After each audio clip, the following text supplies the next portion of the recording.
আজি আহিলোঁ মানে আমি শুনিছিলোঁ এখেতৰ হাজবেণ্ডৰ এনেকৈ ঢুকাইছে বাঘৰ আক্ৰমণত। আমি আহিম ভাবিছিলোঁ কেতিয়াবা, কিন্তু মিটিং চিটিং কিবা কিবি কাৰণত আমি আহিব পৰা নাছিলোঁ।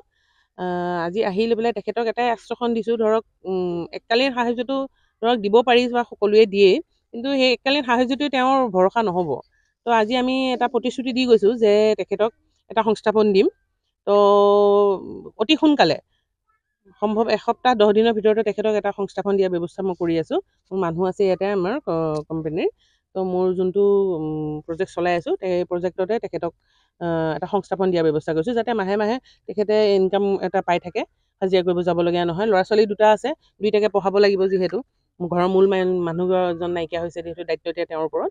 তো সেই গতিকে মই এপাক আহিলোঁ, যাতে তেখেতক অকণমান সহায় হয় সেইবুলি আহিছোঁ। কাৰণ আমাৰ ডাঙৰ ফেমিলি, মোৰ ধৰক যিটো আমি কাম কৰি আছোঁ প্ৰজেক্ট, সেই প্ৰজেক্টটো আমাৰ ডাঙৰ ফেমিলি। সেই ডাঙৰ ফেমিলিৰ মাজত এগৰাকী সোমোৱাই ল'ব বিচাৰিছোঁ, আৰু তেখেতৰ দুখ মানে আমাৰ চবৰে দুখ। সেই গতিকে আহিছোঁ আৰু তেখেতক অকণমান সান্তনানো কি দিম, মানুহজন গৈছে যিহেতু সান্তনা দিয়াৰ কোনো মানে ভাষা নাই আমাৰ। কিন্তু তেখেতক আমি এইটোৱে আশ্বাসন দিছোঁ যাতে তেখেতে ভৱিষ্যতে মানে ধৰক বেছি অসুবিধা নোহোৱাকৈ যাতে চলি যাব পাৰে, আৰু সেইটো ব্যৱস্থাহে কৰিবলৈ আমি ভাবিছোঁ।